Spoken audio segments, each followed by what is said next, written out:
episteli kínní kí Paul aposteli kọ́kọ́ sí Timothy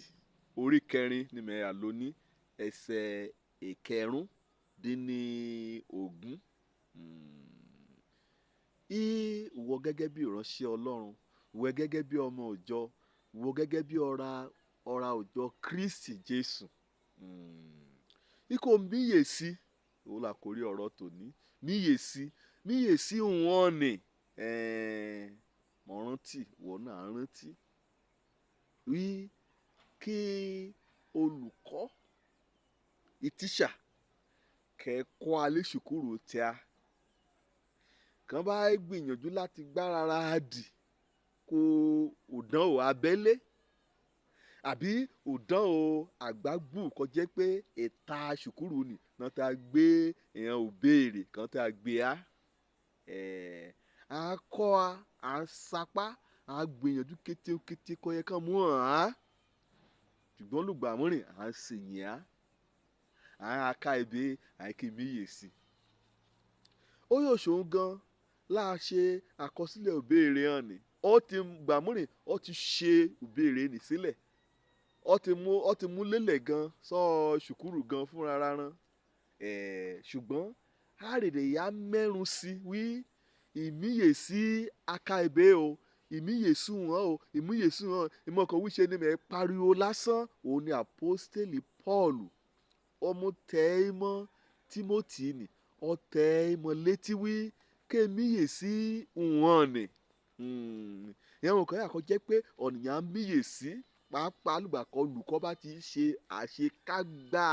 ẹ̀kọ́ ni láti ṣàfihàn wí ẹ̀kọ́ tòní o ẹ̀kọ́ tọ̀sẹ̀ o nǹkan dálé lórí òun gan òun lè yí ọ̀dẹ̀ kìlọ̀ lórí ọ̀ràn létí láti mọ̀ wí àkókò kìí gbé ni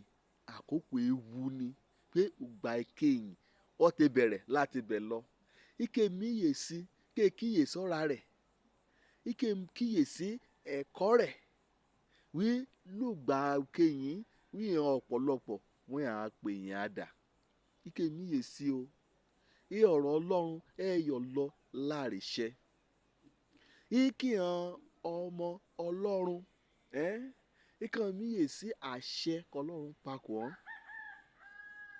ìkàndé akọ́ni kọ́ni kẹ́mọ gan èwe ran kàn dúró ṣinṣin sínú ẹ̀kọ́ ẹ̀hàn àpọ́stélì kàn àṣẹ kàndé àgbà ẹ̀hàn lòmúrìn kàn gbà á lè yànjú kàn máa kọ́ kàn mọ́ de alákọ̀ọ́gbàgbé ìkétékété kàn ń kọ́ bóyá lẹ́jọ́ òsinmi àbí ẹ̀hàn òjọ́sìn kàn ń ṣe láàrin ọ̀sẹ̀ ìwọ náà gẹ́gẹ́ bí ọ̀nù kan olíwé kọ́ sí ṣùgbọ́n kọ́ ti kọ́ sínú ìwé ni ṣé wò míyè sí torí n kẹ̀yẹ́ bá jẹ ọ̀nà ẹ̀yà gbé fò ṣé lùgbà kèṣù bá gbé òdánrò ẹ̀ á ṣé wàá sáré lọ súlé wíwẹ̀ ẹ̀yà míwé ni wọ́n gbọ́dọ̀ míyè á sí ọ̀rọ̀ Ọlọ́run ìkìlọ̀ ọ̀rọ̀ Ọlọ́run òbáwí Ọlọ́run àṣẹ kọlọ́run pakọ̀ ọ́ kó bá míyè sí àṣírí rẹ yóò tú èṣù yóò mìyìn rẹ janlẹ̀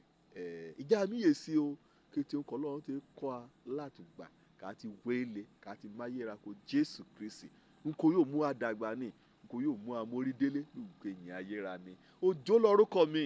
ọmọ àbálábí tán ọ̀nì kan gbà lálẹ́ yìí o káríbi dé sílé ìjọba Ọlọ́run ire o.